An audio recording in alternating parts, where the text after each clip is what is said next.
Right now on Morning News Now, critical fire conditions in Southern California. Firefighters bracing for the Santa Ana winds to pick up once again as they issue the highest level fire alert for the ravaged region. With almost 90,000 people in evacuation warning zones, conditions could force people to have to leave at a moment's notice. We have team coverage with the latest from Los Angeles.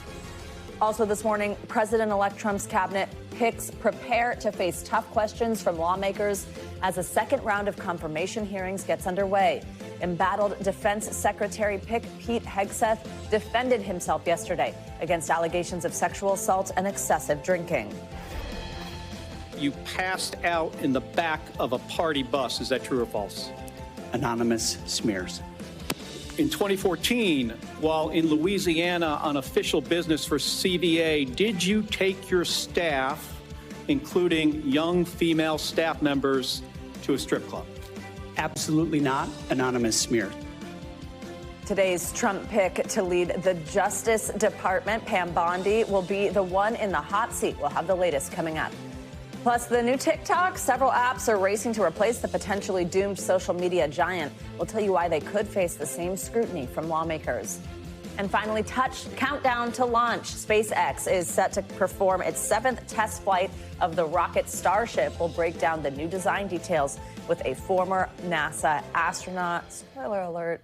That's our BFF, Mike Massimino. Exactly. SpaceX has some big plans over the next few years. We'll see if they're actually realistic. Good to have you with us this morning. I'm Joe Fryer. And I'm Savannah Sellers. We begin with the latest on those Southern California wildfires. This morning, the death toll has risen to 25, with more than a dozen others still unaccounted for. This morning, firefighters are bracing for more of those destructive Santa Ana winds, which could produce gusts topping 65 miles an hour, threatening to fuel even more fiery outbreaks. So far, these fires have scorched more than 60 square miles of land in Los Angeles County. Let's put that in perspective. That's almost the size of Washington, D.C. This is poised to be one of the most expensive disasters in American history. Well, investigators say the cause of the fire is still unknown. At least 2 new lawsuits filed now blame power company SoCal Edison for failing to prevent the Eaton fire. The utility company says it will review those complaints. We are tracking the latest on those potentially destructive winds. Meteorologist Angie Lassman is standing by with the forecast. Let's begin with NBC's Steve Patterson on the ground in hard-hit Altadena, scene of the Eaton fire. Steve, let's start with more on those concerning winds. The experts at the National Weather Service, they've labeled this a particularly dangerous situation. That red flag warning set to expire at 3 o'clock today. What are firefighters waiting for until then? And if more fires should break out or pop up, are they prepared after more than a week of this fight? Yeah, PDS is something we don't hear much. It's not a classification used often, meant to denote a particularly dangerous situation, something that's beyond the normal red flag winds that we normally have. It denotes low humidity and, of course, high winds. We're just starting to maybe feel some of the winds. Obviously, we've kind of been in a lull over the past few hours. This is toward the end of a 48-hour period where these winds are predicted to pick up. We've seen, because of that, a few brush fires, a few spot fires over the last few hours, maybe 6, maybe a handful or so of them, but firefighters right on top of them. If it means anything about what could be the next firefighters immediately putting these spot fires out almost as they come up. We've had maybe a few that have crossed over about 50 acres or so, but as soon as they do, they are immediately contained and doused and put out. Now, if the winds get serious enough, no matter what kind of capability they have, it's going to be a tough situation just because of how much brush there is still to burn in this region. And we're talking about winds in the higher elevations, 50 to 70 miles an hour, lower elevations, 30 to 50 miles an hour. That is significant. Firefighters, as you mentioned, also stretched thin. They are still spread across these 2 major fires. Containment is not full yet, which means people are still waiting to get back into their homes. And until firefighters can put out all the spots, can make sure that the embers can't travel to a new location, create a new front of the fire, they still have their hands full. And it's really now about fatigue. It's about the shifts. I mean, a lot of these guys are working 12 to 24-hour shifts, and they have been since this fire broke out. So they do have the capability to do it. It's just a matter of the critical mass of, are the winds going to affect the firefight all at once in a situation where they can't get aircraft up? We'll see. Guys? And you can just imagine people just waiting to learn if something else could happen today, along with some families that still don't even know if their houses are standing. In certain areas, I know it's too dangerous to allow people to get in and check out their houses, like where you're at in Altadena.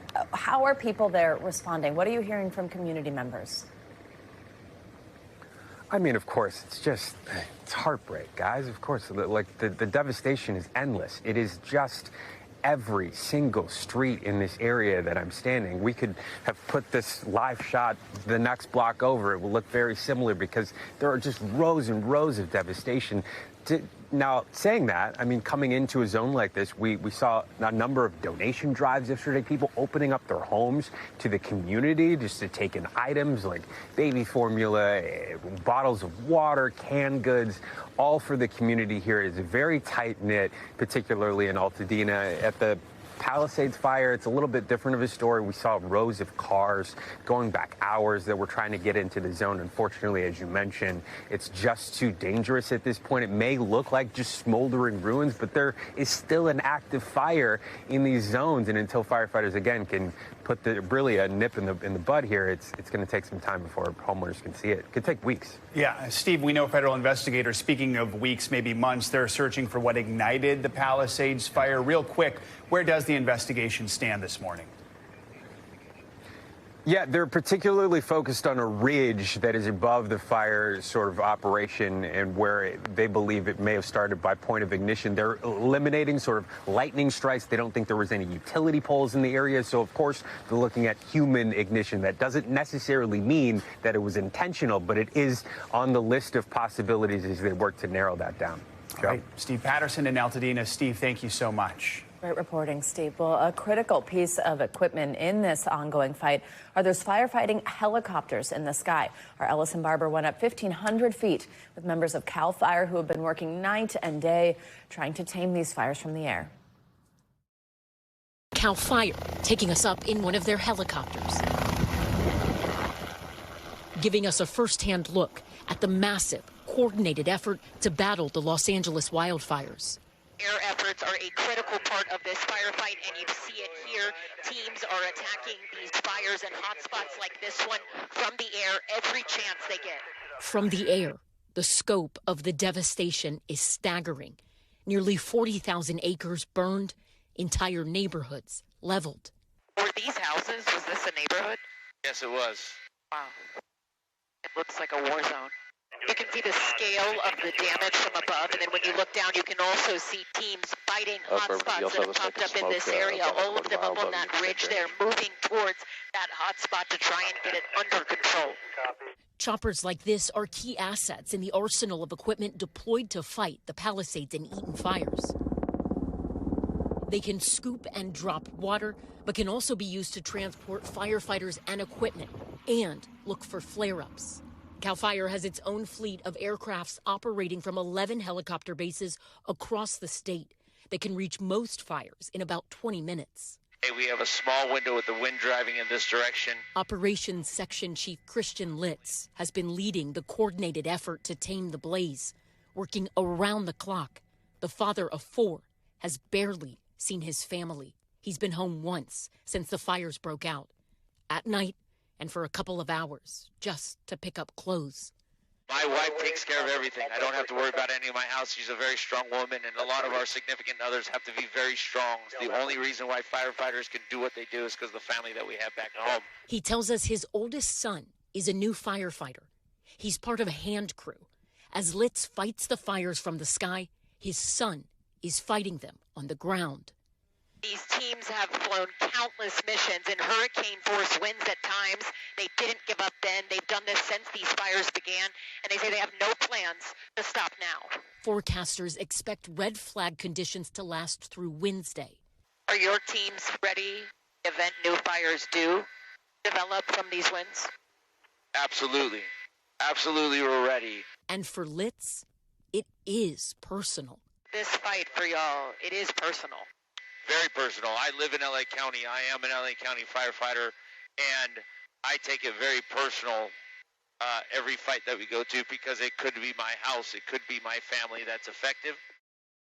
Our thanks to Ellison Barber and CAL FIRE for the view of that damage and, of course, the work those firefighters are doing. So far, the Southern California wildfires have burned around 40,000 acres. On top of losing everything in the wildfires, many LA residents are battling another problem, skyrocketing rents. As fire victims search for temporary housing while figuring out what to do next, they're seeing prices that have spiked more than 80% since the fires broke out a week ago. Reporter Makala Medina from NBC Los Angeles takes a closer look. I read about a Beverly Hills mansion that went up like 86%. Real estate broker Jimmy Mercado is talking about this Bel Air mansion listed this weekend for $29,500 a month. That's up from $15,900 when it was last listed in September. The listing has since been removed, but we found other listings that show a 29 or 22% hike in prices since the days after the fire. Mercado says it's a clear example of the jacked up prices that those in need are facing right now after losing everything because of the fires. I've had calls from people who've lost their homes and looking for places, and I know the prices have significantly increased illegally. Illegal is the key term here. Under California law, when an emergency declaration is made, it includes a ban on increasing prices more than 10% compared to pre-disaster listings. In one night I slept by my sister, one night I slept by my mother, one night I slept in the car. Rafi Antibi is an evacuee from Malibu. He owns Rafi Lounge there. He is disgusted, he says, about the attempt to make a quick buck on a disaster that he's still trying to maneuver through. This is the most horrible thing I've heard. That's like, for me, it's just as been as somebody who's looting. They've increased the rent by like 30%, 50%, 60% since January 7th. It disturbed Chelsea Clerk, an LA Tenants Union organizer, so much that she decided to track the jacked up prices on this public Google Doc and report the listings to the state and local governments. I'd say hundreds of people have contributed. We have 465 submissions so far. We're seeing some disgusting rent gouging happening right now. For Rafi, he hopes those trying to make a buck will get what's due. We maybe take some money, but enjoy your jail time after. That's what I said to those people. I think right now it's the time for community to support each other. Our thanks to Makala Medina for that report. There are two places that people can report these illegal price hikes. You can call 311 or submit an online complaint to the Los Angeles County government website. Let's now get a check on the Morning News Now weather. Meteorologist Angie Lassman has the latest on another day of those dangerous winds out west. Angie, good morning. Good morning, guys. And as expected, those winds will ramp up here as we get into the later morning hours, specifically after 4 a.m. Pacific time. Let's take you through that red flag warning. You heard a little bit about this already. We've got 10 million people still at risk from San Luis Obispo all the way down to the Mexican border. We're going to see those wind gusts ramping up here as we get through the later morning hours, 45, 65 miles per hour. But specifically, we've talked already about that particularly dangerous situation wording that's attached to the red flag warning, the fairly rare kind of wording that you'll often see to give you that extra level of how serious this situation is across these regions. So Simi Valley, San Fernando Valley, and parts of the San Gabriel Mountains, that's where you're going to see that stay in effect here at least through 3 p.m. today. We'll maybe see that extended, but I have a feeling as our winds come down and we do see some improvements in humidity levels in the coming days, we'll start to see that kind of expire and we'll go from there. Here's the wind gusts right now. Notice 20, 30 mile per hour wind gusts across parts of Simi Valley. We've got some higher amounts as you look up towards those higher elevations, the hills, the mountains, closer to 60 miles per hour. But these are going to slowly but surely start to come up here as we get into the second half of the morning. So again, those highest wind gusts closer to 65 miles per hour. As we get into the later part of our day, we're going to see those come down slightly. We're still going to see the gusty winds, but we'll gradually start to see them weaken and some improvements will be made when it comes to winds. But notice still 40 plus miles per hour across a lot of these regions closer to the coast. We've got 20s, we've got 30s out there. Now, even better conditions are expected here as we get through this overnight hours tonight and we look ahead into tomorrow. So here's overnight. Notice we're more so in the range of 35 mile per hour peak gusts. And we'll also start to see those humidity levels kind of creeping up. So for today, this is what we're looking at. Critical risk from Santa Barbara basically down to the Mexican border. We've got Temecula, Riverside, Santa Clarita included in there. But again, those conditions improve this afternoon. The setup is we've got a high pressure, no surprise, kind of sitting over the Great Basin. This has left us with that Santa Ana wind event that we've seen over the past couple of days. But notice what happens. That's going to move out of the picture. We do get some relief with humidity because our winds are going to be onshore tomorrow, guys, and that lasts until Sunday. This will add a little cloud cover and some fog for folks there, but you'll also notice that the humidity levels come up. That's an improvement. Unfortunately, early next week, we have another signal that we could potentially have another Santa Ana wind event. That means more winds, of course, offshore humidity level kind of situation. So we'll watch for that. But they'll take a few days of not having those. Exactly. winds to see if they can get ahead The of improvements will be welcome for firefighters, for sure. Hopefully time to get a better handle. Angie, thank you. Well, today is the second day of Senate confirmation hearings for the incoming Trump administration. His pick for Attorney General Pam Bondi and Secretary of State hopeful Senator Marco Rubio are among those facing Senate committee scrutiny. President-elect Trump's controversial pick for Defense Secretary, that's Pete Hegseth. He was in the hot seat yesterday as Democrats grilled him on past comments about women serving in combat and sexual assault allegations against him. Hegseth has steadfastly denied those allegations. NBC News senior White House correspondent Garrett Hake has the recap. President-elect Trump's embattled pick to lead the Pentagon, former Fox News host and combat veteran Pete Hegseth, making an impassioned pitch for the job. That it's time to give someone with dust on his boots the helm. My only special interest is the warfighter. Arguing he's the target of false attacks. There was a coordinated smear campaign orchestrated in the media against us. But Hegseth facing a grilling from Senate Democrats, including over a 2017 sexual assault allegation. Police investigated, but no charges were filed. The local prosecutor saying, quote, no charges were supported by proof beyond a reasonable doubt. You've admitted that it was consensual, and you were still married, and you just had a child by another woman. Again, how do you explain your judgment? Completely false charges against me. You fully investigated, and I was completely clear. You have admitted that you had sex while you were married to wife 2 after you just had fathered a child by wife 3. You've admitted that. Now, if it had been a sexual assault, that would be disqualifying to be Secretary of Defense, wouldn't it? It was a false claim then and a false claim now. Republicans rallying to his defense. We need somebody who's going to go in there and fight for innovation, fight for change. I think you're that person, and I appreciate your willingness to sit here and listen to some of these undignified attacks. It's ridiculous. Democrats also going after Hegseth's past opposition to women in combat roles. You will have to change how you see women to do this job well, and I don't know if you are capable of that. But in a positive sign for Hegseth, Iowa's Joni Ernst, a combat veteran previously seen as a Hegseth skeptic, appearing more supportive. Will you support women continuing to have the opportunity to serve in combat roles? My answer is yes, exactly the way that you caveated it.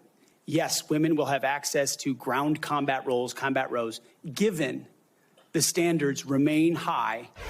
Trump transition officials tell me they were extremely pleased with Hegseth's performance. Remember, he can only afford to lose 3 Republican votes if all Democrats support him. With Iowa's Joni Ernst announcing she will be a yes on Hegseth, his path to confirmation looks clear, possibly as early as next week.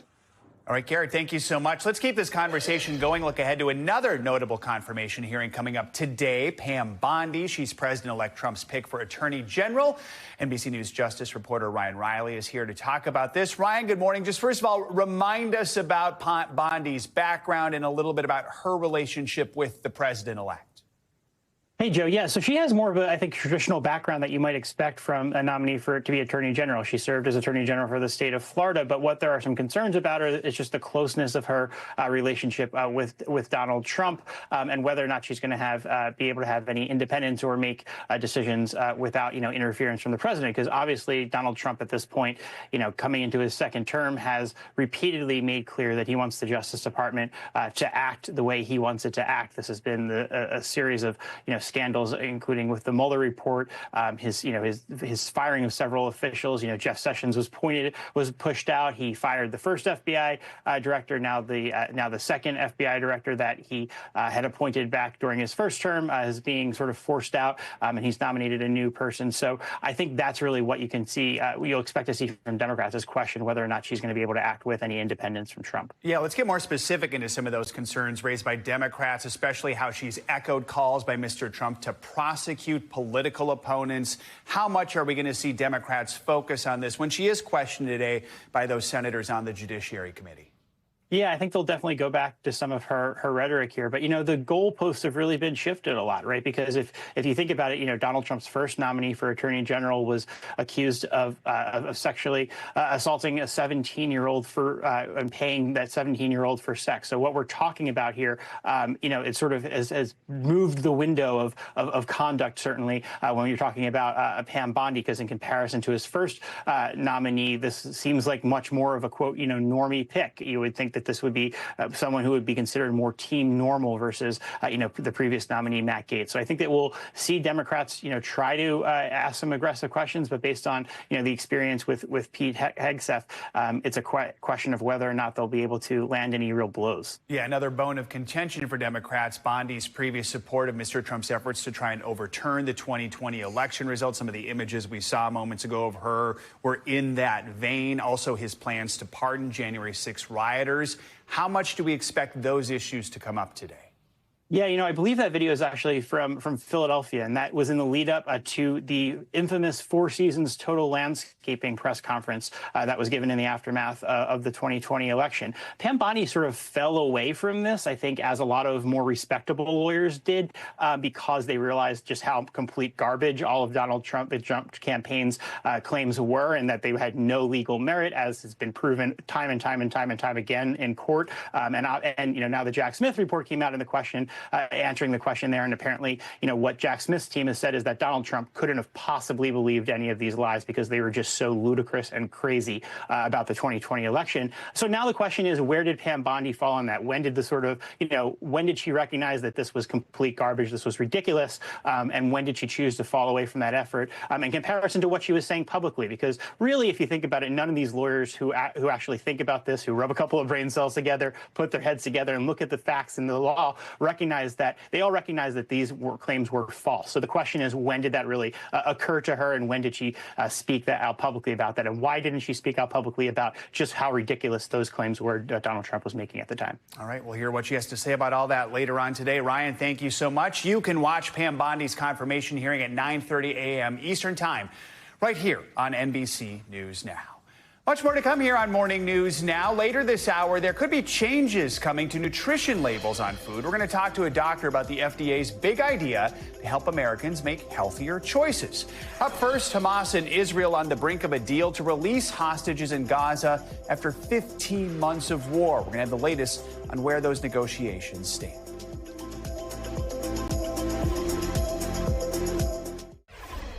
We are back now with an NBC News exclusive interview. Nightly news anchor Lester Holt traveled to Iran and sat down with the country's president, Masoud Pezeshkian.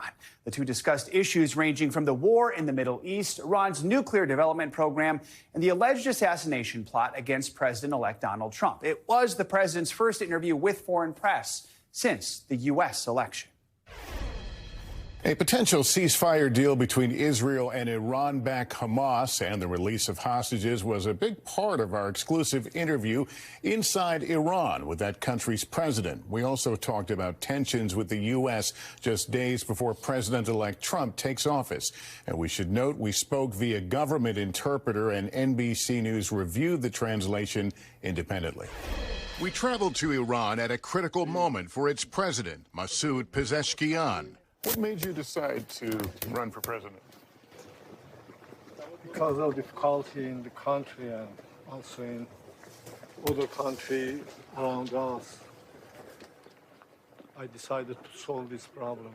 But to the incoming American president, many problems in the Middle East center around Iran. In his first term, President-elect Trump imposed significant economic sanctions to stop Iran from acquiring a nuclear weapon, and pulled out of the Iranian nuclear deal, while the new Iranian leader is presenting himself as a reformer. I want to first talk about Donald Trump. He has promised increased sanctions, maximum pressure on Iran. Do you have a message for him? What is clear thus far, we are living in Iran, Ever since the very beginning, the United States has tried to topple Iran. I do hope that Trump will conduce to peace in the region and the world, not conversely contribute to bloodshed or war. Are you willing now to have direct, open talks with Washington, with President Trump? The problem we have is not in dialogue, it's in the commitments that arise from talk and dialogue that we'll have to commit to. We held talks with 5+1, lengthy talks, and we upheld all the commitments that we had to commit to. But unfortunately, it was the other party that did not live up to its promises and obligations. Israel and the United States are beginning to talk about whether a strike, a military strike against Iran, might be necessary to stop its nuclear program. If that were to happen, what would Iran's reaction be?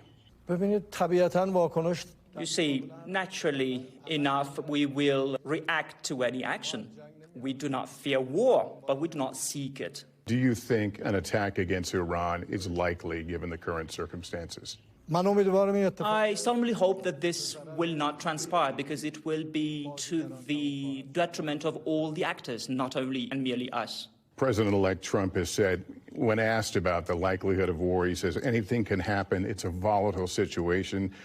President Macron of France said, we're nearing a point of no return. When you hear those kind of characterizations, where do you think that leaves this tension right now? There are tensions, and they serve no party's interests. Whatever we have done thus far has been peaceful. We do not seek to create nuclear weaponry or armament. However, they accuse us of seeking the manufacturing of a bomb. This is a scheme they're trying to follow in order to fabricate some sort of a pretext. This is not true. And all of it happening as U.S. and Western officials believe Iran has been significantly weakened. This is not the same Iran as when Donald Trump was last president. Its influence in this region has been greatly diminished by losses among its allies and proxies, Hamas, Hezbollah, and the fall of the Syrian government. Has that left Iran in a weaker position? I do not see any link. Some of the friends might see a link, but comparing to last year, inside the country, we're more coherent, we're more robust, we have better participation, we have a more solid security in the country. And then there's the impact of what U.S. prosecutors say was a plot by Iran to kill President-elect Trump before his election win. One potential threat to diplomacy could be seen as what the U.S. believes was Iran's plan to assassinate Donald Trump. Was there such a plan? He blamed Israel and other countries. This is yet another scheme that the foreigners are following in order to feed into Iranophobia. You're saying there was never an Iranian plot to kill Donald Trump? Never, by no means. I guess the next question is, are you willing to promise that there will be no attempt on the life of Donald Trump? Ever since the beginning, we never intended to do that. And we asked about a potential ceasefire between Israel and Iranian-backed Hamas. Do you think there's a role for Iran in bringing about this peace and the release of hostages? We do whatever we can in order for peace to prevail in the region. We will not spare no effort in order for the prisoners to be released. Part of my exclusive interview with the president of Iran in Tehran. All right, Lester, thank you so much for that interview. Staying in the Middle East, despite very positive signs pointing toward a hostage deal, Israeli forces are ramping up attacks in Gaza. Israeli airstrikes on homes in the Gaza Strip killed at least 17 people on Tuesday, according to the health ministry there. Earlier strikes in the region killed at least 18 people, including women and children. These attacks come as Israel and Hamas appear to be very close to a ceasefire deal. It would release dozens of hostages who've been held there since the October 7th attack. Secretary of State Antony Blinken had this to say about the deal yesterday. It's right on the brink. It's closer than it's ever been before. But right now, as we sit here, we await final word from Hamas on its acceptance. And until we get that word, we'll remain on the brink. NBC News correspondent Danielle Hamamdjian joins us now from Tel Aviv, Israel, with more on this. Danielle, good morning. So this is not the first time we've heard American officials say a ceasefire is near between Israel and Hamas. If they are truly close to a deal, what is your sense of what the holdup might be right now?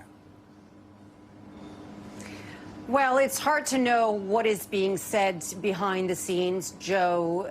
Both sides will try to brief the press, try to brief them something that will serve their narrative. Certainly, Israel is denying claims that Hamas is saying that Israel is making new demands. Israel is rejecting those claims. What I could tell you about what is different now, because, of course, we've been here in the past. We've talked about being so close, but not there yet. What's different now is that we're 5 days away from President-elect Trump's inauguration, which has become this unofficial de facto deadline.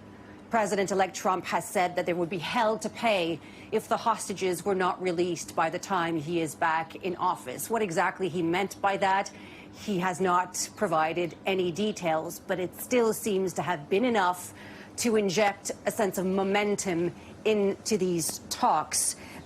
What's the holdup? Well, I could tell you what the Israeli media is reporting, and they're saying that it could be a question for Hamas of getting these maps that would indicate where the Israeli military would withdraw to during the ceasefire, the buffer zone, as it's called, between or within the Gaza Strip along the border. Where exactly will they be?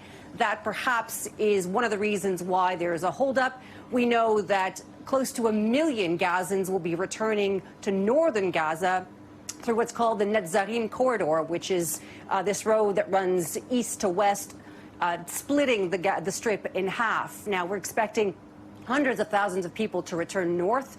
We know that there are security checks in place, arrangements in place. What exactly they are, Israeli officials have not indicated. Those could perhaps be one of the reasons why we've not heard an official announcement yet. But as we heard Secretary of State Blinken say, we do await an official announcement or something from Hamas officially, Joe. And the families of these Israeli hostages are waiting, too, after just months and months of just a roller coaster for them. Very quickly, how are they reacting to this potential deal?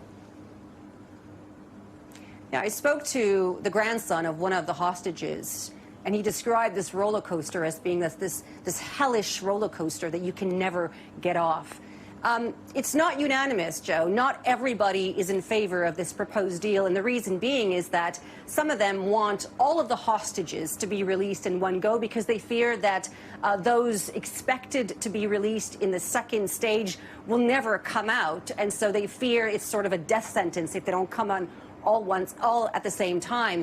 Now, there's also the issue of some of the far-right ministers. I'm thinking of the controversial far-right minister, Itamar Ben-Gvir, who is the national security minister. Now, he has threatened during the past 15 months to bring down Benjamin Netanyahu's coalition government if he agreed to a deal. And now he has said in the past 24 hours that this deal would be surrendering to Hamas. In fact, he's admitted having blocked hostage deals in the past, and he hopes to do so again this time. All right, Danielle, Joe. Thank you so much for your reporting. Appreciate it. Coming up, new screening guidelines for the millions of Americans with the bone disease osteoporosis. The proposal coming amid growing concerns over the impact that weight loss drugs could be having on people's bones. We're going to tell you what you need to know in our medical checkup. Plus, ready for liftoff. Hours from now, we could get another chance to see the world's most powerful rocket launch into space. We're going to break down plans for Starship's latest test flight with a former NASA astronaut. When we come back.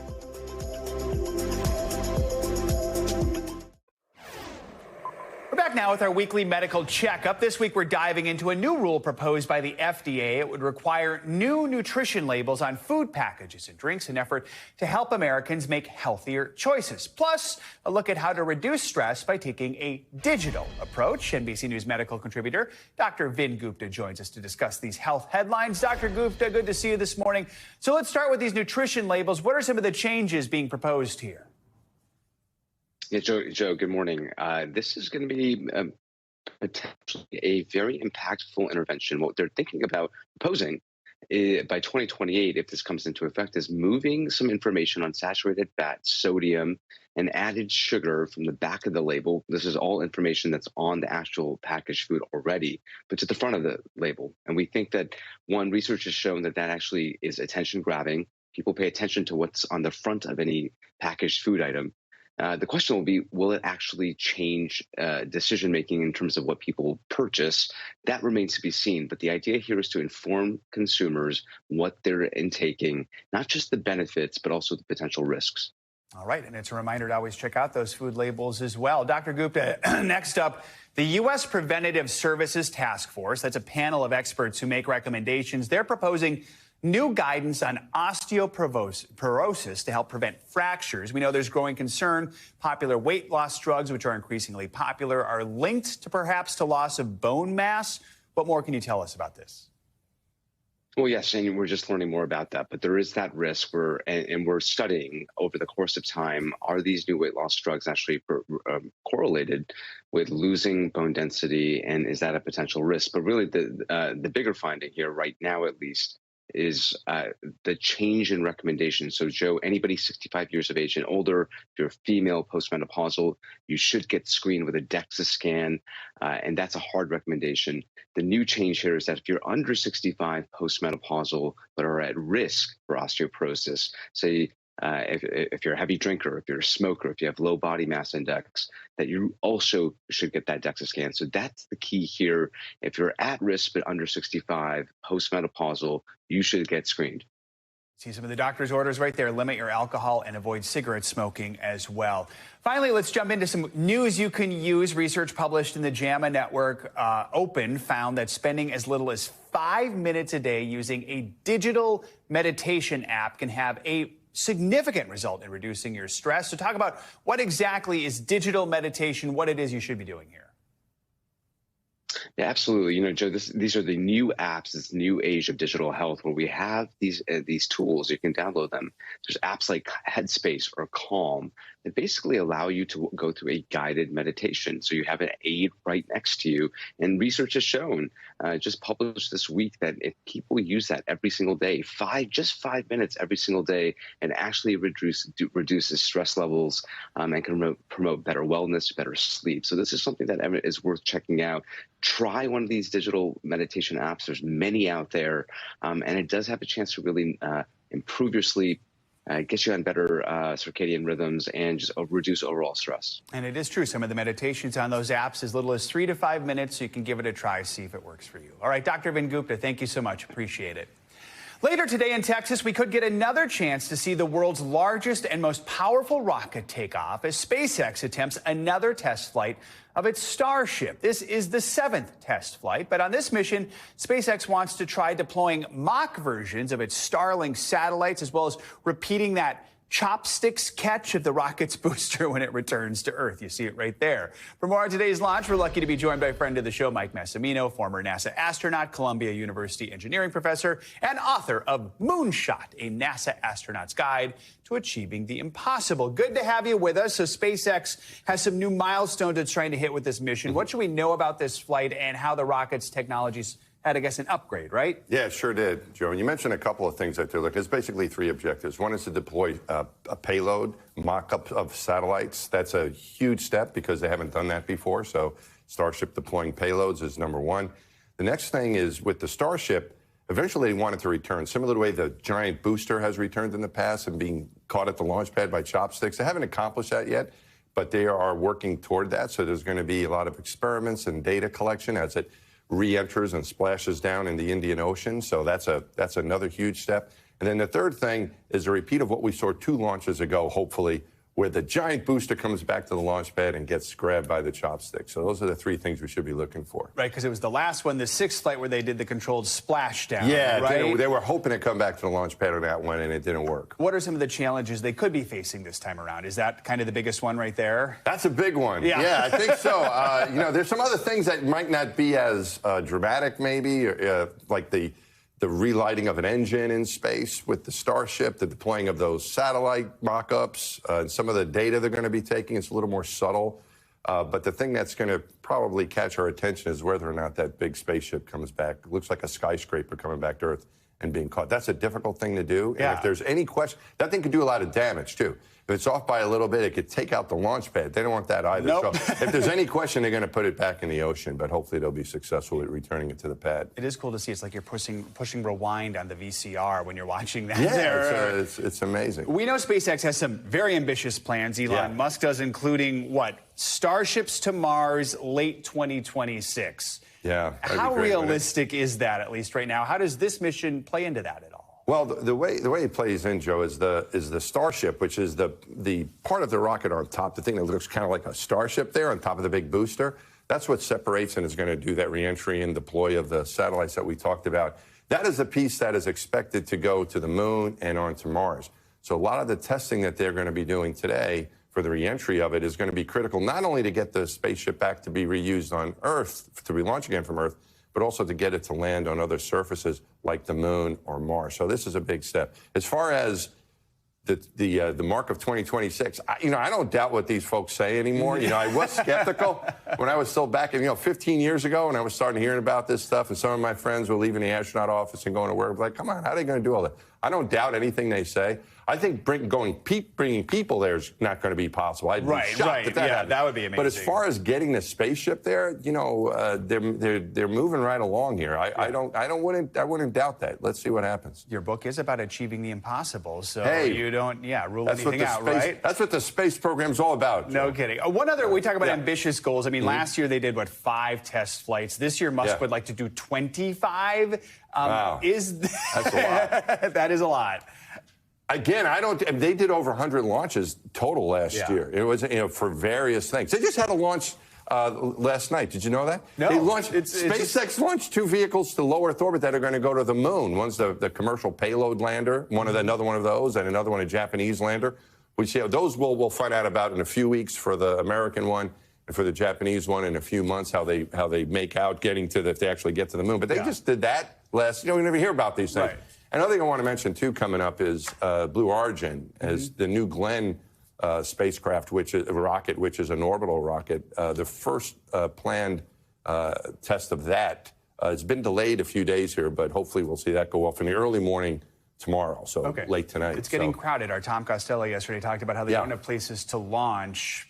Is your yard open to maybe? No, I live here in the city. I don't think we'd get. That's not going to happen. I don't think we get by that. I think I don't think the fire department would go for that. All right. Joe, but no, there are only certain places you can do that from. You need to do it from safe locations. Not New York City. And there's a lot of not New York City, no, unfortunately. But there's a lot of action going on in space. That's for sure. Well, we're glad to have you with us, guiding us through it. Mike Massimino, as always. Thank you. Coming up, taking on TikTok, we'll have a look at the apps that are vying to replace the social media giant as it faces an uncertain future here in the U.S. Plus, we're going to break down the biggest food and drink trends of 2025, including a popular ingredient that might surprise you. We're going to tell you more about that when we come back. Welcome back. Let's get to some financial headlines. Looks like Microsoft won't be looking for new talent anytime soon. CNBC's Silvana Henao joins us with that and other money headlines. Hey, Silvana, good morning. Savannah, Joe, good morning to you. Yes, so Microsoft is reportedly planning to freeze hiring in parts of its consulting business in an effort to cut costs. Now, that's according to an internal memo seen by CNBC. Microsoft is looking to manage its overall costs as it tries to expand investments in what else? Artificial intelligence. Earlier this month, the company said it would invest about $80 billion to develop a data center to train AI models and deploy AI and cloud-based applications. Joanne Fabrics filing for bankruptcy today, the second time it's done so in less than a year. The retailer, known for its sewing, knitting, and other craft offerings, is seeking for approval to start the sale of nearly all its assets to a retail investment firm while it looks for a potential higher bidder. Joann's CEO says the company was forced to take the step because of market challenges and its financial position. All stores and the website will remain open during the bankruptcy process. And guys, it's National Bagel Day, and there are plenty of deals out there. Panera has a Bagel Bash promotion running through January 21st for its new Asiago Bagel Stack sandwiches. Loyalty program members who buy one will get a free bagel on their next visit. Einstein Brothers is offering a free egg sandwich with a purchase for rewards members when you order ahead in the app or online. Brugger's is giving everyone who joins its rewards program a free bagel and cream cheese with purchase all month long, guys. Get your bagels. I feel like that should be a national holiday in New York. It's really right. It really should. Yeah, Absolutely. I the agree. city's food. Yeah. Silvana, thank you so much. Sure. Well, you may have seen a slew of protests gaining traction on social media lately as the future of TikTok here in the U.S. hangs in the balance. Millions of users are anxiously waiting to learn if the Supreme Court will uphold a law that would enact an all-out ban on the platform by this Sunday. Now, some creators are flocking to new apps and boycotting others like Facebook and Instagram, both owned by Meta. Take a look. We're just going to TikTok's other app. Amid fear a TikTok ban could take effect later this week, some Americans flocking to Chinese apps like RedNote. I'm a TikTok refugee. And Lemonade. Hello, Lemonade. This is my first video. Both apps have similarities to TikTok, and Lemon8 shares a parent company, ByteDance. The platform's topping Apple's downloads. We are doing this to spite our own government. Some say it's a form of protest. By going to an app like RedNote, they're saying, no, I am in control of where I give my data. Some users even protesting American-owned Meta. You will not catch me on Instagram Reels. The law that could ban TikTok largely focuses on U.S. government concerns that China could manipulate content Americans see or steal user data. TikTok denies this. TikTok's parent company, ByteDance, is explicitly named in the law. Users, for now, assuming the government isn't prepared to also block other apps like RedNote, but they could eventually be impacted because of their Chinese ownership. ByteDance could sell TikTok to an American owner. Questions swirling if Elon Musk is in the mix to buy it after Bloomberg reported Chinese officials have discussed that, according to people familiar with the matter. TikTok tells NBC News that's pure fiction. And now we wait. We could hear a decision as soon as this morning. Coming up, we are digging into the biggest food trends of 2025. And drink trends as well. We're going to look at the inspiration behind some recipes that have gone national, local recipes that have gone national, and the latest ingredients that are going viral when we come back.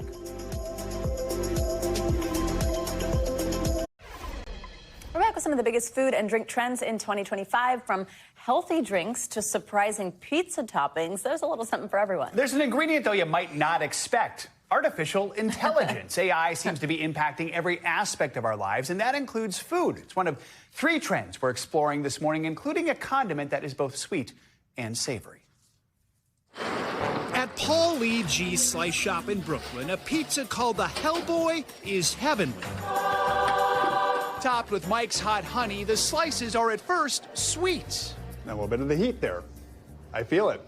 The creator, Mike Kurtz, was inspired after a trip to Brazil more than 20 years ago.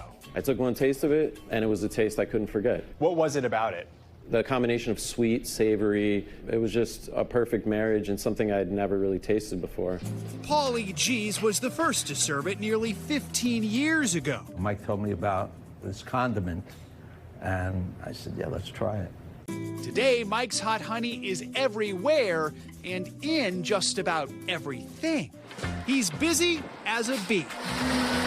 Much like Juice Generation, where customers are craving wellness drinks, beverages that are functional. They know what they want and why they want it, and people are coming in for protein and beauty and everything in between. Some people might hear wellness drink and they think, oh, that's not going to be good.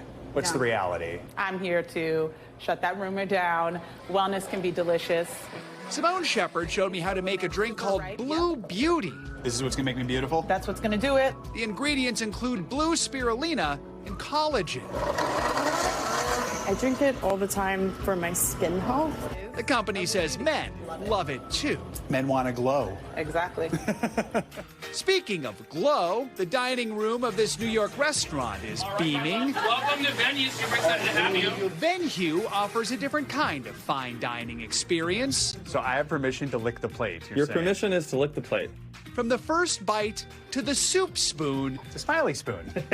to the palate cleanser that features an actual toothbrush. We take the pretentiousness out of fine dining. It's meant to be fun. It's chaotic. The merriment is partially powered by artificial intelligence, with AI-generated images on the video wall surrounding us. Dining with us. And Arnold Schwarzenegger. Yeah, of course. And Ronaldo. All right. AI also helped with the wine pairings, including this very tiny glass of very fine wine. Cheers. Cheers. Down the road, AI could quickly create new food recipes. The guests will have a tablet, and they'll be able to select a list of ingredients that we would have available here, and then generate a small little fun bite that they can have. An idea that would put AI against their human chef, Stephen Franco. You're confident if it's you against AI, It is. you're going to win? I think I'm going to win. Call it an appetizer for the future of dining. Artificial intelligence can also help restaurants with some of the less glamorous but important things like their inventory and their reservations. Apologies for not bringing pizza with hot honey. Yeah, thanks a lot for that. A minute ago, I was having a bagel this morning, and now I want pizza. I'm sorry, the tiny wine glass. The tiny wine glass is very funny. They're having fun with sort of the idea of fine dining and playing around with it. And so it's a good idea. And the AI thing is going to just continue to develop. Oh, totally. And fast casual, too, fast food, totally impacts. It's all there. Yeah. All right, that is going to do it for this hour of Morning News Now. Don't go anywhere, though. The news continues right now.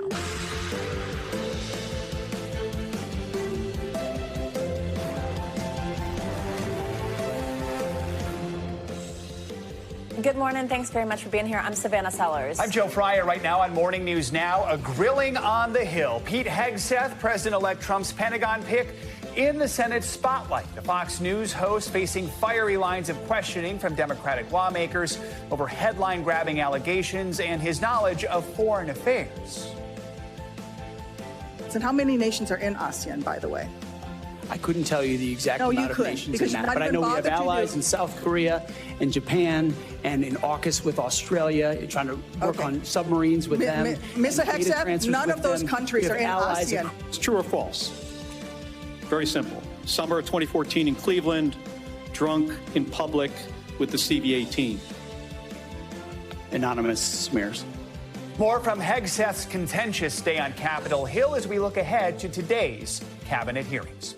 Across the country, Mother Nature taking a ravaging toll on millions of Americans. In Southern California, investigators now combing through burn patterns, determined to figure out what exactly ignited those deadly wildfires. Well, in a positively frigid Midwest, major cities like Chicago shivering their way through a dangerous Arctic blast. We're covering it all. We're also watching your wallet on this Wednesday morning with some critical new numbers on inflation. They'll give us the last financial snapshot of President Biden's administration. Our economic dream team is, of course, standing by with everything you need to know as President-elect Trump prepares his return to the Oval Office.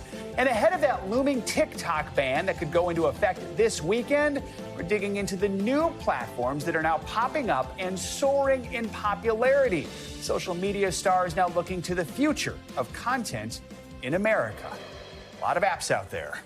There really are. And it's an interesting kind of nuance about this form of protest. We'll get into it, the national security concerns with it. Sounds good. First, we're going to begin this hour on Capitol Hill. It is another day of Senate confirmation hearings for President-elect Trump's cabinet picks kicking off later this morning. Yeah, the hearings began yesterday with Mr. Trump's choice for Defense Secretary Pete Hegseth. He was grilled by lawmakers. Hegseth continued to deny multiple accusations of misconduct while facing tough questions about his qualifications to lead the Pentagon. NBC News senior White House correspondent Garrett Hake has the latest. That confirmation hearing for Pete Hegseth yesterday was the only one on Capitol Hill, which meant the spotlight on Donald Trump's pick to lead the Department of Defense was bright, and the questioning at times was heated. Still, he managed to earn the vote of a key Republican skeptic, increasing the likelihood that he will be confirmed, possibly as early as next week. Pete Hegseth now earning a key Republican vote on his path to the Pentagon. Iowa Republican Joni Ernst, a combat veteran previously seen as a Hegseth skeptic, announcing last night that she would support him after a fiery hearing on Capitol Hill, with Senate Democrats repeatedly questioning Hegseth's fitness and his qualifications for office. I do not believe that you are qualified to meet the overwhelming demands of this job. The decorated Army combat veteran and former Fox News host vowing to shake up the Pentagon. That it's time to give someone with dust on his boots the helm. A change agent. But Hegseth spent much of the hearing on defense, deflecting questions about an encounter with a woman who accused him of sexual assault in 2017, an allegation he has denied. Police investigated, but prosecutors did not file charges. Hegseth has said the encounter was consensual and that he paid his accuser an undisclosed amount in 2023 as part of a settlement agreement. You've admitted that it was consensual and you were still married and you just had a child by another woman. Again, how do you explain your completely false charges against me? Multiple senators pressed Hegseth about alleged excessive drinking on the job. Democrat Mark Kelly highlighting his time leading a veterans organization. You needed to be carried out of the event for being intoxicated. Senator Anonymous smears. Hegseth also confirmed that he told Republican senators he would abstain from alcohol if the Senate approves his nomination. Republicans defending Hegseth throughout the hearing. How many senators have showed up drunk to vote at night? Have any of you guys asked them to step down and resign from their job? We need somebody who's going to go in there and fight for innovation, fight for change. I think you're that person, and I appreciate your willingness to sit here and listen to some of these undignified attacks. Hegseth also facing scrutiny over his past opposition to women in combat, a position he's softened since his nomination. Because I'm straight up just saying we should not have women in combat roles. You will have to change how you see women to do this job well, and I don't know if you are capable of that. During the contentious and partisan hearing, Hegseth also earning some laughs from the room. You're quite sure that every general who serves should not go directly into the defense industry for 10 years. You're not willing to make that same pledge? I'm not a general, Senator. 3 major confirmation hearings today for officials Donald Trump hopes to have confirmed on day one. Former Senator Marco Rubio should get a warm welcome back for his hearing today to be the next Secretary of State. John Ratcliffe, Donald Trump's pick to lead the CIA, has a hearing that will be held in 2 parts, one open to the public, one classified. And then there's Pam Bondi, Donald Trump's pick to be Attorney General. The former Florida AG will be in this room today in the hot seat for a hearing that lasts 2 days. Just a sign of how big that job is going to be, especially in this new incoming administration. All right, Garrett, thank you very much. Let's bring in Lieutenant Colonel Daniel Davis of Defense Priorities. He's a retired Army officer who spent more than 2 decades, who has more than 2 decades of experience. He's also host of Daniel Davis Deep Dive. Good to have you with us. So it was a tale, I guess you could say, of 2 hearings yesterday for Pete Hegseth. Democrats would go on the attack, then Republicans would come to his defense, back and forth for 4 hours. What are your key takeaways from the hearing? Well, you know, I have a bit of a different view than a lot of people do, because especially over on the left, one of the bigger accusations is that, well, he's not qualified for the job. You know, they said he didn't run into large organizations and the like. And certainly there's some validity to that. But I would argue that when we look back at the last 7 or 8 defense secretaries, and, you know, they had all of the things on paper, they generals, senators, running large defense contractor firms on the boards of many defense contractor firms. And I would argue that they haven't exactly done a great job. And the last one, just imagine if this had been Pete Hegseth that had presided over the Afghanistan withdrawal, or over the last 3 years of absolutely failed to try to help Ukraine win the war. I mean, we would say he's not qualified for the job, but yet Austin had every qualification. I think what the Department of Defense needs right now is somebody from the outside who can be a change agent and to make the military stronger, to raise the standards, to worry about defending our own borders and airspace, et cetera, as he said in his opening statement there. If he can do that, he can be a breath of fresh air. But like everything, it remains to be seen what he actually does in office. We just heard there in Garrett's piece this concern over his previous comments about women in combat. A key voice on that was Republican Iowa Senator Joni Ernst. She's a combat veteran. She's also a sexual assault survivor, and she pressed Hegseth on those comments. Let's hear a little bit, and we'll talk on the other side. Will you support women continuing to have the opportunity to serve in combat roles? My answer is yes, exactly the way that you caveated it. Yes, women will have access to ground combat roles, given the standards remain high. So after the hearing, Senator Ernst did throw her support behind Hegseth. Walk us through how important it was for him to get that particular endorsement. Oh, I think that was decisive, because I think they said there was basically 5 Republican senators that could go either way, were critical to him being able to win the nomination. But I think hers was absolutely decisive because of all those categories of things that you talked about. She is a female, she is a combat veteran, and she was a victim of sexual misconduct. So I think if she puts it behind it, it'd be nearly impossible for any of those others to say no afterwards. But I would just say there that I think that his focus there on, yes, anyone of any gender is free to participate for all these things, but they have to meet the high qualifications and standards, and that's what's, I think, needed. All right, Lieutenant Colonel Daniel Davis, thanks for your time this morning. Appreciate it. And a programming note, we will have live coverage of day 2 of the Senate confirmation hearings. We will hear from President-elect Trump's pick for Attorney General Pam Bondi. Our coverage gets underway this morning at 9:30 a.m. Eastern. Well, now let's switch gears and get to the latest on those Southern California wildfires. For more than a week, firefighters have been battling fires that have destroyed more than 12,000 structures and taken at least 25 lives. Well, now the investigation to determine how these deadly fires got started is underway. NBC News national correspondent Morgan Chesky is on the ground in the hard-hit Pacific Palisades with more. Yeah, right now there are countless fire crews and millions across Southern California hoping and praying that these red flag warnings do not turn into yet another fire. And here we are, now more than a week since this inferno began, and the damage totals starting to look stunning.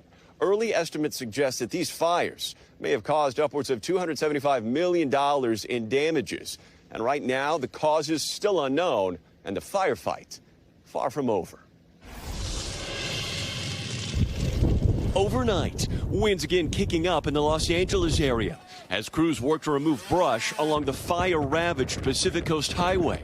37 people still remain unaccounted for, and at least 25 have lost their lives.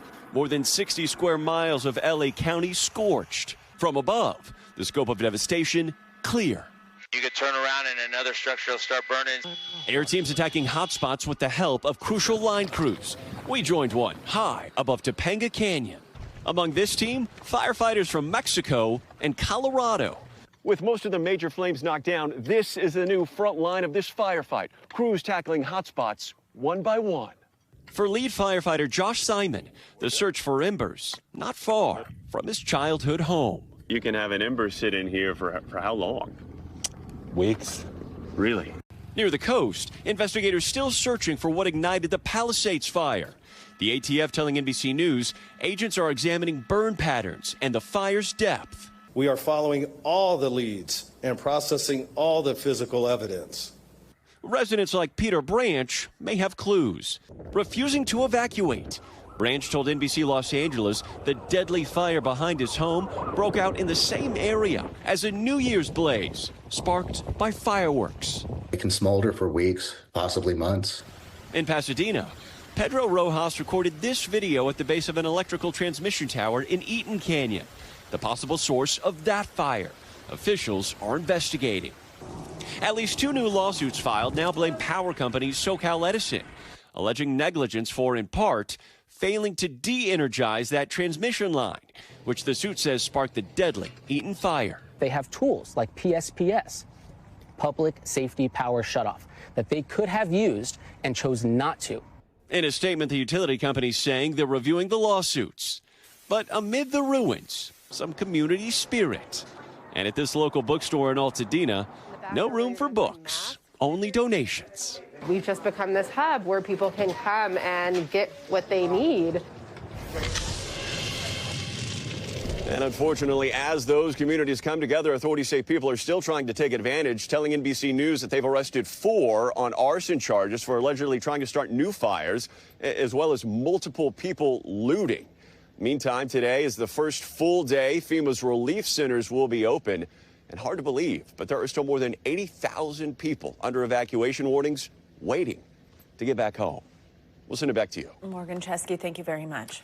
A cold front is sweeping other parts of the country, leaving millions to face a frigid Arctic blast. It's bringing bitterly cold temps and hazardous winter weather to the Midwest. Wind chills are dropping below zero in parts of the country. These conditions now expected to move to the East Coast with chilly temps here through the weekend. NBC News correspondent Shaquille Brewster joins us now from Cleveland, Ohio, with more on this. Shaq, good morning. Good morning, and it has since stopped, but we did see some light snow earlier today. But this is Cleveland, this is January. This is nothing that people are unfamiliar with dealing with. They expect the cold, they expect some snow, but what we're seeing across the region are temperatures that are well below average, and it's the combination, the snow, the wind, and these frigid temperatures that are leading to some dangerous conditions. This morning, a bitter cold snap gripping the nation's heartland and sweeping all the way to the East Coast. Weather advisories felt far and wide, with dangerous wind chills dipping below zero. Cities racing to salt and clear roads to keep drivers safe from snow and ice. It's been pretty slick, trying not to, slide into my neighbor's cars. Multi-car crashes shutting down treacherous roadways in Michigan. And Indiana police posting these photos after a massive pileup, saying an officer had to drive off the road to avoid getting struck by a semi-truck. In Maryville, an Aldi employee was critically injured when she was struck by a snowplow in the supermarket parking lot. And in Cleveland, Ohio, it's so cold parts of Lake Erie are frozen. With temperatures dipping as low as 1 degree overnight near Cincinnati, officials are investigating a possible hypothermia-related fatality. It's the third case in the past week. Now this morning, with the unrelenting cold, millions are hoping the freeze will let up. And these temperatures are going to take folks on somewhat of a ride here. We can expect them to go back up to about the average later this week. But once we get into this weekend and early next week, we can expect another Arctic blast. Guys, we may be wishing for the temperature that we're having right now. Oh, my goodness. Oh, that is one way to put it. All right. More layers. Shaq, thank you so much. All right, well, let's get the latest on that cold weather. Also, we're going to talk about those dangerous winds fanning flames in Southern California. Angie Lastman's tracking it all for us. Angie, good morning. Hi, good morning, guys. Tracking it all, including what Shaq is talking about, that next push of cold air that we have. But let's get through this one first. We've got temperatures, as he mentioned, bitter cold across much of the east. Temperatures in Minneapolis feeling like 2 below. We've got 6 below for Chicago. Just 3 degrees is what it feels like in Cincinnati. And even as far south as Atlanta, you are waking up to temperatures feeling like those mid-20s. So extra layers for sure across a good chunk of the country. We'll keep the above average temperatures settled across parts of the northern plains. The rest of us east of that, below normal, 10, 20 degrees below where we should be for this time of year. That means 20 is on tap for St. Louis later today. And then as we get into the weekend, things kind of moderate out Thursday, Friday across this region. But look what happens by Saturday in Omaha. 20s return. We've got the 30s in Chicago on Saturday and the 40s for Roanoke. And then there's that next push of really chilly air Sunday into Monday, -1 for the high temperature.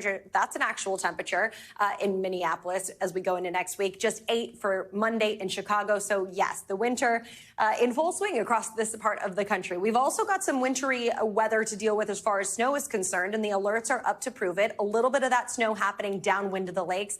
That's going to be kind of the general trend in the short term for us. We'll see those localized snow bands set up in that same spot before we watch for this clipper system to work a little farther into the upper Midwest and then eventually out towards the east as we get into tomorrow. So here comes a little bit of snow, maybe some slick spots stretching from Vermont up through west or down through West Virginia.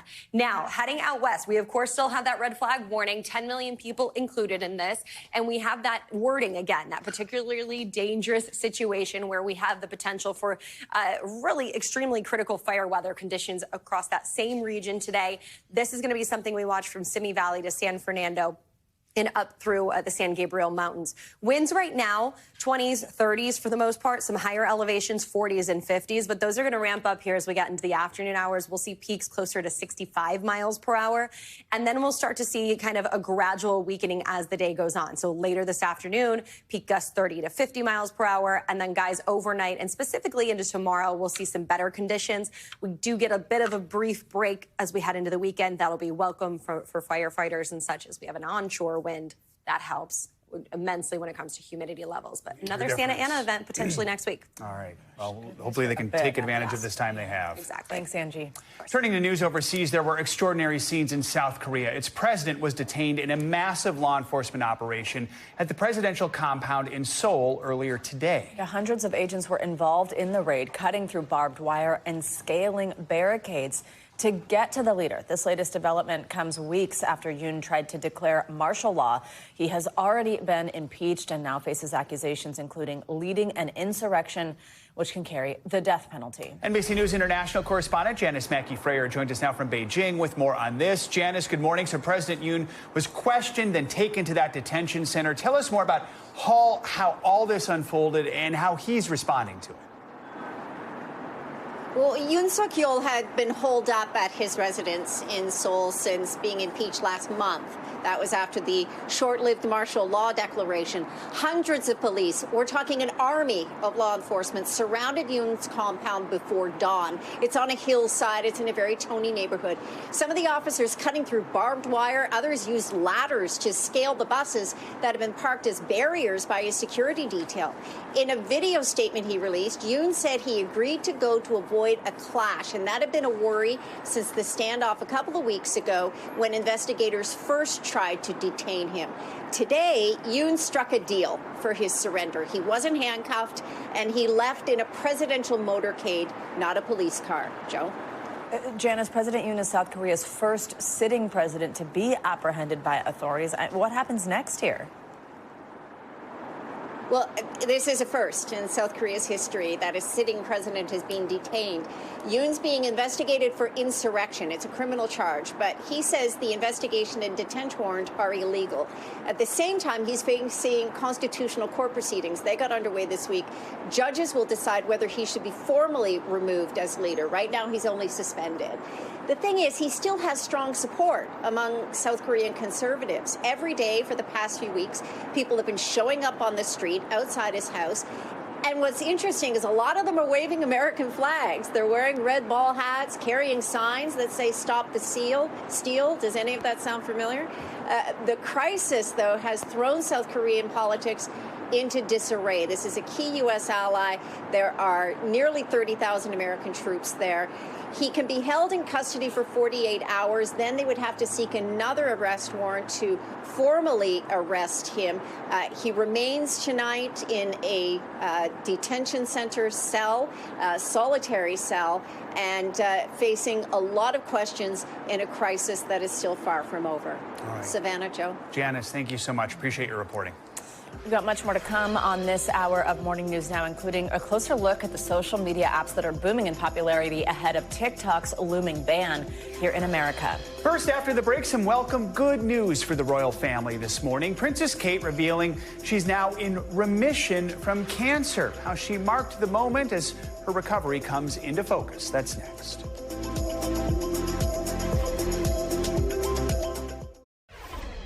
We're back now with a royal health update. Princess Kate revealed yesterday that she is now in remission from cancer. The Princess of Wales made the announcement following an emotional visit to the London hospital where she was treated, posting on social media that the news was a relief and that she is remaining focused on her recovery. NBC News international correspondent Megan Fitzgerald joins us from Buckingham Palace with the latest on this good news. Hey, Megan, good morning. Savannah, good morning to you. Yeah, we have been waiting for this news for nearly a year now. The Princess of Wales finally in remission. And what better way to break this news than alongside the men and women who helped her to get here? This morning, hopeful news for Princess Kate, announcing her cancer is in remission, marking the moment by visiting the Royal Marsden Hospital, where we now know she underwent cancer treatment.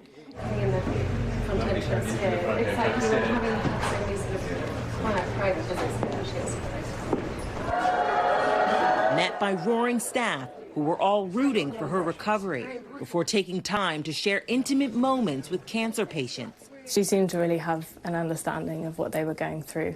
Offering comfort to a battle and a journey she now knows so much about. I've just had a port put in and she had the same. It was nice to hear from somebody else who's gone through the same thing that it does get easier. The Royal Marsden, one of the most specialized cancer centers in the UK. Kate now joining husband William as a patron. following in the footsteps of his mother, Princess Diana. The princess taking to social media to thank the staff, writing, "My heartfelt thanks goes to all those who have quietly walked alongside William and me as we have navigated everything. It is a relief to now be in remission, and I remain focused on recovery." I think when we talk about Kate coming full circle, she's gone from being the patient who is extremely vulnerable and in the care of these professionals to a year later championing them publicly. And I think she now has an incredible power to shine a light on cancer patients, on their treatment, on research. It's been a grueling journey for the future queen ever since that unforgettable announcement nearly 1 year ago that she's stepping back from public duties. Tests after the operation found cancer had been present. Her return seen as a symbol of resilience and hope for so many all around the world. And guys, look, it's still unclear as to what type of cancer the Princess of Wales was diagnosed with and at what stage. But we've been speaking with royal contributors, and they say it's likely that the palace didn't want to specify the exact type of cancer so that they could bring awareness to all different forms. Savannah? All right, Megan, thank you so much. Here's what else is making headlines around the world this morning, starting with the latest on the war in Ukraine. NBC News international correspondent Claudio Lavanga joins us now from Rome with more details. Claudio, good morning. Savannah, Joe, good morning. Well, that's right. Today, Russia carried out what President Zelensky called a massive attack over Ukraine with at least 40 missiles and 70 drones targeting gas and energy infrastructures. Now, the retaliation comes a day after Ukraine claimed its own largest missile and drone attack on Russian territory since the start of the war. Ukraine's army said the attack hit targets inside Russia close to the border, including a chemical factory that makes rocket fuel and ammunition for Russia's army. Let's go to Cuba now, where the Foreign Ministry announced that more than 500 political prisoners will be gradually released. Authorities say the decision was made in the spirit of the 2025 Jubilee year declared by Pope Francis, but it could also be linked to President Biden's intention to lift the designation of Cuba as a state sponsor of terrorism by the end of his administration. The move will also ease some economic pressure on Cuba, but the decision could be reversed once President-elect Trump takes office next week. And let's end this tour of the world in England, where if William Shakespeare was alive, the existential question posed in Hamlet, to be or not to be, would probably be changed in pineapple on pizza or not pineapple on pizza. Well, that's a question that has divided pizza lovers across the world since it was invented in the 1960s, apart, of course, from Italians who all consider it a crime. Well, it's a question also posed to its readers by a local newspaper in the English city of Norwich. After 62% of respondents voted in favor, a local pizzeria put it on the menu. But there's a catch. The price tag for the pineapple pizza is $122, a way to discourage people from ordering it. Well, luckily, we don't have this problem here in Italy. If anybody puts it on the menu, they will be immediately deported and banned for life. But here's the secret. I like pineapple on pizza, but don't tell anyone. No way! But Claudia, that would is you pay sacrilegious for an Italian. $122? That's the question. I mean, that's so weird. Oh, not in Italy. You can find it here. Okay. You don't have to worry about it. Thank you, Claudio, wow. We know your deepest, darkest secret. Thank you. All right, coming up, we are now only 5 days out from the inauguration. And after the break, we'll take you to Washington with how both local and federal officials are working together with the Secret Service to keep Monday's ceremony running smoothly and safely. That's up next. Stay with us. Welcome back. Preparations are well underway with just 5 days now until the presidential inauguration. Thousands of local and federal law enforcement officers are partnering with the U.S. Secret Service to make the event as safe as possible. Reporter Jessica Albert from our NBC station WRC in Washington gives us a closer look at the security preps. Get used to seeing fencing and crews installing it downtown over the next few days as the city prepares for inauguration. It's just crazy around here, though. Lots of law enforcement coming in. More than 250,000 people have tickets for the event. The swearing in and parade will be D.C.'s third major national special security event since the beginning of the year, following the election certification and former President Jimmy Carter's funeral. Some of the security measures for those events are still in place and will remain up, while even more are added. More than 30 miles of anti-scale fence will be used for the inauguration, more than any other NSSE ever before. 25,000 police officers and military members will be on hand, including 4,000 officers from other parts of the country. Those additional resources will be deployed to manage traffic, secure dignitary routes, and ensure public safety in our city. The FBI will be monitoring any threats from 2 command posts in the region. Agents say there are no specific threats at this time. However, the biggest threat, I think, for all of us remains the lone actor. D.C.'s police chief says with several other events happening on Inauguration Day and the days leading up to it, law enforcement will be making sure everything remains peaceful. We want people to come to the District of Columbia to enjoy our city, but those who break the law will be arrested and will be held accountable for their actions. And starting this weekend, expect widespread road closures within the security perimeter all around the mall. People we spoke with are already planning ahead. I'm going to do my best to avoid everything and just do my job and go home. Metro will also shut down some of its stations and detour buses around the area.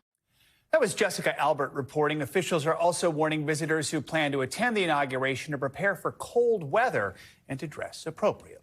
There's another group rigorously preparing for next week's inauguration. It's the marching band at Middletown High School in Ohio. That's Vice President-elect J.D. Vance's hometown.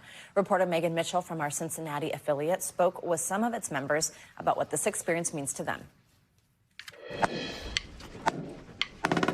These students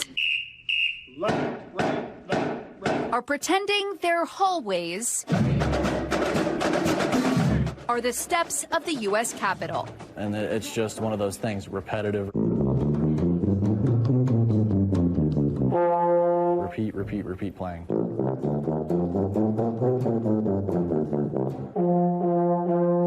Because as tuba player Nathan Bennett knows, this one chance has to be perfect. If I see any of our presidents or anything while I'm playing, I'm just gonna like,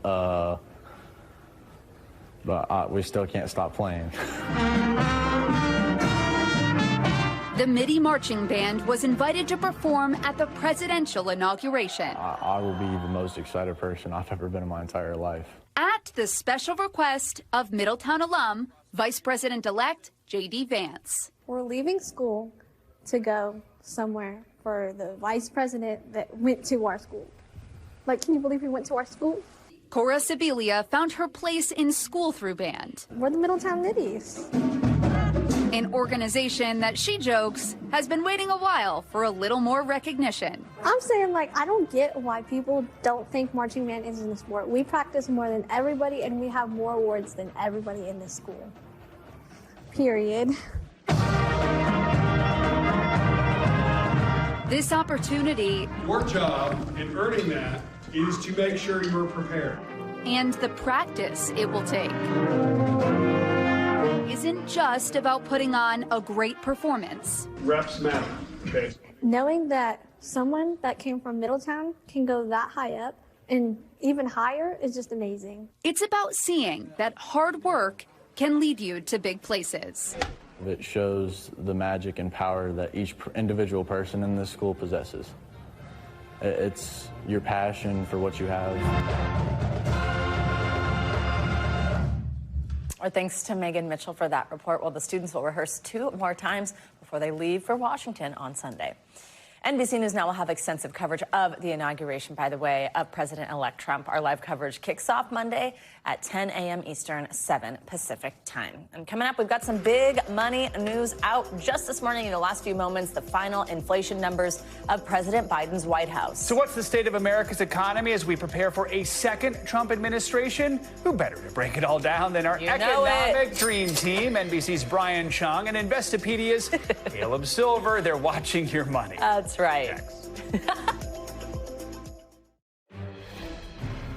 We are back with some breaking economic data. Yeah, the December inflation report is out. It shows that inflation rose by 0.4% month over month. That's what you're seeing on your screen, and 2.9% year over year. Here to talk more about what it means for you, our economic dream team, NBC News business and data correspondent Brian Chung and Investopedia's editor-in-chief Caleb Silver. Good morning to both of you. So, Brian, expected. Those are words we don't utter terribly often these days, but that's what this is. Walk us through the numbers. Yeah, let's just say the economists haven't been getting it right on a lot of things. But look, on this inflation report, they did get it bang on. They were expecting 2.9% for this inflation report. That's exactly what we got. And again, that 2.9% measures the price increases across the board between December of this year and December of last year. That is a pickup from the 2.7% we had seen in the November to November period. And if we zoom out and take a look at this chart of the yearly rates of inflation over the last year or so, you'll notice that 2.9%, that is continuing this worrying uptrend since the fall last year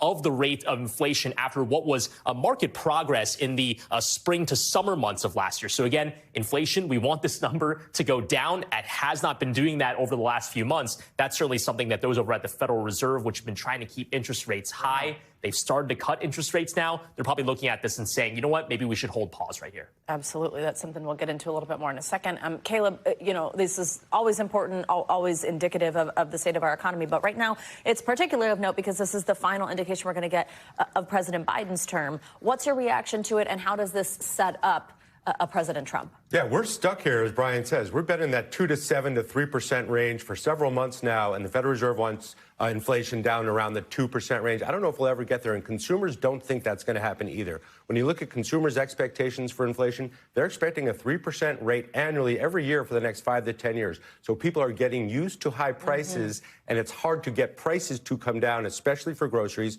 especially for services. If you look like airline fares last month, up 3.9% year over year. Food away from home, a lot of the things that we're buying, the wants, are still very expensive. So we're just stuck with high prices right now, and that's going to make a big difference to people when they think about making big purchase decisions. Yeah, Brian, that is the big picture number there. What happens when we do break it down by some of those key categories? Yeah, well, what we've seen is that energy prices did weigh on this report pretty heavily. So here are some of the categories by breakdown. What I'm showing you now are the monthly changes in prices. So between November and December, food prices continued to go up by 0.3%. But energy prices, get this, they rose in just 1 month by 2.6%. A lot of that due to gasoline prices. That is certainly something that some people are feeling at the pump. Shelter costs, this is the biggest cost for most Americans, continuing their rise at 0.3%. So we really didn't see substantial reprieve in many of these categories. And I want to show you now some of the average prices that you've seen at the store, because people might not be used to looking at rates of change. So they're just looking at the price tags at the store. Eggs, this is the big one. Now we're comparing year over year, December of last year to December of 2024, just a month ago. But egg prices are up to $4.15 a dozen. A lot of that due to bird flu, which has really ravished a lot of birds that would produce otherwise more eggs. Milk costs are up as well. Average per gallon is now up to $4.10. Gasoline prices, they are down on a yearly basis, though, so that's certainly good news for those that especially were traveling over the busy holiday weekend. That was $3.15 per gallon compared to $3.29. But again, this is not a substantial amount of reprieve. Things across the board remain expensive. Yeah, absolutely. Caleb, quickly, you've both invoked the Fed. Tell us, what might this mean when we talk about interest rates? I mean, they're meeting in 14 days, 5 hours and 15 minutes, and they're probably not going to change interest rates. We went into 2025 thinking there might be several interest rate cuts. Right. There might only be 2 little baby cuts this year of a 1/4 point each. Get used to rates around the 4.25% to 4.5% range. That's kind of where we're going to be. 4%, which means high mortgage rates, high credit card APRs, high car loans, et cetera. We're in a high rate environment. All right, Caleb, Brian, thank you both. Appreciate it. Appreciate you both very much. Well, now let's turn to the pending ban on TikTok in the U.S. that's set to go into effect this Sunday, unless it's sold away from its parent company. Now, in an attempt to stop that from happening, there are new efforts to try and buy the platform, even as some users are migrating to other social media apps also owned by Chinese-based companies, including one with the same parent company as TikTok. Take a look. You can't do this! Time is running out for TikTok. The Supreme Court set to rule as soon as today whether or not to uphold a U.S. ban on the popular app. In a hearing last week, the justice is expressing skepticism over arguments by lawyers for TikTok that a ban on the app would violate users' First Amendment rights. The bipartisan law set to go into effect this Sunday stipulates TikTok must be sold away from its Chinese ownership because of national security concerns. Officials warn China could potentially steal users' data or manipulate content shown to Americans. China is engaged in an ongoing and unrelenting effort to hack the United States. And now they've got a surveillance tool in everybody's pocket. The software doesn't just have funny videos. It also collects everywhere you go, everybody you talk to, everybody you work with. TikTok denies they share data with the Chinese government, but now new names are surfacing as potential buyers for the platform. Let's go, Elon. Including Elon Musk, who owns X and is a close advisor to President-elect Trump, who now supports saving the app. Both Bloomberg and the Wall Street Journal, citing people familiar with discussions, say Chinese officials are weighing an option to allow Musk to take control. I think the worst thing that could happen to TikTok besides getting shut down is Elon buying it. Musk, who famously bought Twitter after joking about it, has said nothing, and TikTok calls the suggestion pure fiction. Former Treasury Secretary Steve Mnuchin previously launched an effort to buy it, and Shark Tank star Kevin O'Leary says he and other investors are also making a play. We're the only syndicate that put a real bid in front of the company, in front of the bankers, in front of the shareholders, and in front of the Chinese government. But perhaps the biggest hurdle, TikTok owner ByteDance says the platform isn't actually for sale. In the face of the looming ban, some users have flocked elsewhere. Hello, TikTok refugees from the U.S. Welcome to Red Note. I'm new here, and I came from TikTok. Propelling two other Chinese-based platforms to the top spots in the app stores, with Red Note, an app similar to Instagram, now the top download, and Lemonade, also owned by ByteDance and similar to TikTok, just behind it. Those apps could also eventually face a ban due to their Chinese ownership and similar security concerns. Now, the ball is with the Supreme Court as we wait their decision on TikTok's appeal.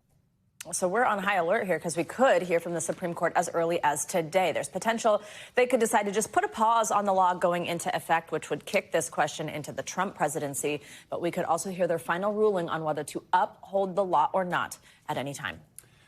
Some more financial headlines now. Another social media company, Meta, starting off this new year with job cuts. CNBC's Silvana Henao joins us with the details and other money news. Hey, Silvana, good morning. Hey, Savannah. Hey, Joe. Good morning to you. Meta Platforms plans to cut 5% of its lowest performing workers this year with the intent to hire new people to fill those roles. In an internal memo seen by CNBC and other outlets, CEO Mark Zuckerberg is pledging to raise the bar on performance management and make more extensive performance-based cuts. Meta's last round of layoffs was in October, affecting employees across Instagram, Facebook, and the company's Reality Labs division. Before that, Zuckerberg declared 2023 was a year of efficiency when Meta cut thousands of jobs. The U.S. budget deficit swelling to a record $711 billion in the first 3 months of fiscal 2025, or that would be through October through December. The Treasury Department says nearly $90 billion of that came in December, and that was partly due to a shift in benefit payments into November. The Federal Reserve's interest rate hikes in 2022 and 2023 led to much higher debt payments. Fed Chair Jerome Powell has said the long-term outlook for the U.S. budget deficit is unsustainable. Historically, the U.S. hasn't run such large deficits when the economy has been strong. And no more automatic no-fly zones. DJI, that's the world's biggest civilian drone maker, is removing software to automatically stop users from flying over airports, power plants, public emergencies such as wildfires, and the White House. Instead, the company will only offer a warning that can be dismissed, meaning drone enthusiasts must use their own common sense when flying where they shouldn't. In a blog post, DJI says this places control back in the hands of drone operators, guys. Common sense. What could possibly go wrong, right? Exactly. Super great over the state of New Jersey, huh? Thanks, Silvana. Appreciate it. Thank you. Well, as the wildfires continue to ravage Southern California, help has poured in from all across the country for those who have lost it all. Among the first groups to mobilize were Project Camp and Save the Children. And they've been joined once again by actress and Pacific Palisades resident Jennifer Garner. NBC's Jacob Soboroff caught up with her on this effort. Jacob, good morning. Hey, Savannah, good morning. Jen Garner was one of the first people that I saw in the streets as we started covering this wildfire over a week ago. And she was walking around, no cameras, no entourage, just there to help. And people know that for the better part of the last 2 decades, she has been working with Save the Children to help children that are in crisis all around the country. But now this crisis really does hit closer to home. Looking at the smiles on these kids' faces. Ready? Do it, Edith. You got it. Atta girl. You got it. Oh, I love it. you wouldn't know that their worlds have been turned upside down by the devastation of the Los Angeles wildfires. Therapy for them is play. Play is therapy. What they're doing right here. What they're doing right here. This is therapy for these kids. This is exactly what they need. For 16 years, actress Jennifer Garner has been a board member and ambassador for Save the Children, a group dedicated to helping children when crisis strikes. Save the Children did this inside of shelters for years as part of our disaster relief. And so I've witnessed it all over the country. It's crazy that it's in my own backyard now. The organization is now teaming up with Project Camp to support families picking up the pieces of their lives after the fires. When a disaster strikes, they show up with trauma-informed care for kids.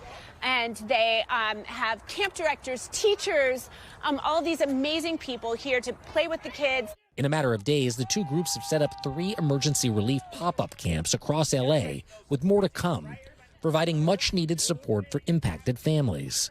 Everyone is just trying to give children a little bit of joy and normalcy, if that's at all possible, and give parents the space to figure out where they're going to live, where their kids are going to go to school. There's so much work to do. There's so much work to do. What looks and feels like a day at an ordinary camp is actually the first step to healing. Trauma-informed care is extremely important. You, simply put, cannot start to process, grown-up or kid, if you don't feel safe. So creating a safe space with activities designed around helping kids process what they've just been through is paramount to helping kids start to process in their own ways and parents get the relief that they need. After years of showing up in the wake of disasters across the country, now it's the place Garner calls home that's in need of a helping hand. What's it like for you to do this in your own backyard? I mean, I'm just heartbroken for my city. But there's part of me that feels like I have seen this happen all over the country, and I have seen the good that shows up, and I have seen the resilience that shows up. A community showing up for families like the Thornburgs, now navigating a new normal. You know, you go from all these expectations and plans and then all this uncertainty, and you just want to make sure they have a safe place to be. Knowing that they were ready for anxious kids was really helpful, because then she felt like she could share how she was feeling and not have to kind of be okay if she wasn't. Path to healing made a little easier by small moments of joy. I'm grateful to have somewhere to be and to have this work to do, and I'm grateful to have seen it before and to feel like, okay, this is my job today. I have a job today. I have something to do today. Part of the reason that what Jen and Save the Children and Project Camp are doing is so important is because that there are at least a dozen schools in the LA area that have been destroyed or damaged by these wildfires. And it gives this respite to these parents who are able to drop off their children and go get their affairs in order once they figure out ultimately what they need to recover from these fires. Also important because so many students in the Los Angeles area that go to public schools in particular receive free or reduced lunch. So what they get at these schools is literally their sustenance. Guys, I know that there are probably so many people out there who want to know how they can help Jen and Save the Children and Project Camp. Head on over to the Today Show's website, today.com. Savannah? Jacob, great reporting, incredible work they are doing. Thank you so much. I remember nearly 20 years ago after Hurricane Katrina, there was a camp that we put on for kids who were impacted by that. Even a year and a half later, they still needed to have that support, and it was amazing to have that experience for them. All right, coming up, we're going to take you back to Southern California with more stories of hope emerging from the ashes. After the break, the sketch artist who's preserving cherished memories for those who need it, one emotional drawing at a time. That is next on Morning News Now.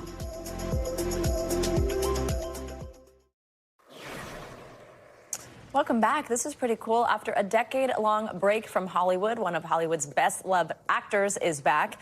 Cameron Diaz has stayed out of the limelight to focus on her family since 2014. Her last movie role was Miss Hannigan in the 2014 remake of Annie. But this week, the star of classics like my favorite, The Holiday, and There's Something About Mary is back in action. That is the title of her new movie. It's a comedy, and it co-stars Jamie Foxx, who Diaz said was the only person she wanted to do another movie with. They play a pair of retired CIA spies turned parents that are suddenly thrust back into the world of espionage. It is out on Friday on Netflix. I was lucky enough actually to already see this, a screener of it. Oh, okay. It's hilarious. It's good. Okay. Yeah, I didn't realize it's been that long since we've seen her. I know. She hasn't aged a day. Good for oh, her. God, she looks fantastic in the movie, and it's All right. like, so cool. Let's end this hour with the story of one Los Angeles-based artist. She's doing her part to help the thousands of families that lost their homes in the fires one sketch at a time. She told NBC's Valerie Castro she wants to give people a lasting memory of their home that is not one of heartbreak and destruction. Stroke by stroke, LA-based artist Asher Bingham is preserving memories. But it's like, what can I bring out of this to make this more magical? From this bay window with a view to a bell hanging in a nearby tree and this porch, perfect for sipping coffee. What I'm fascinated with is taking something from a picture and building a story to it. The tragic story that all of these homes share.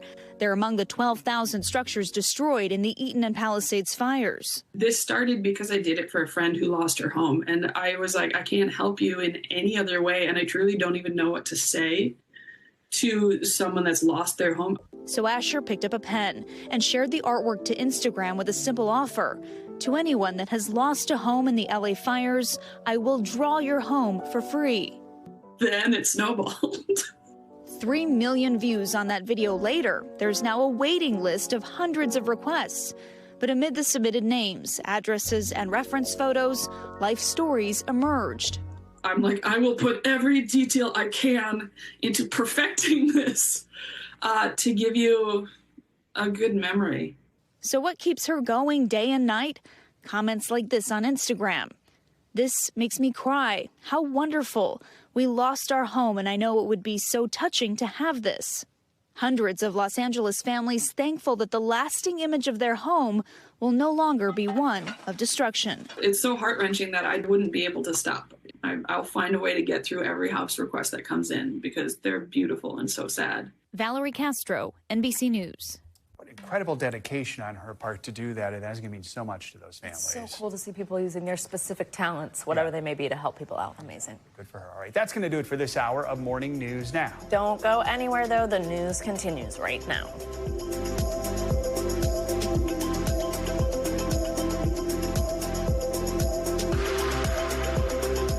Thanks for watching. Stay updated about breaking news and top stories on the NBC News app or follow us on social media.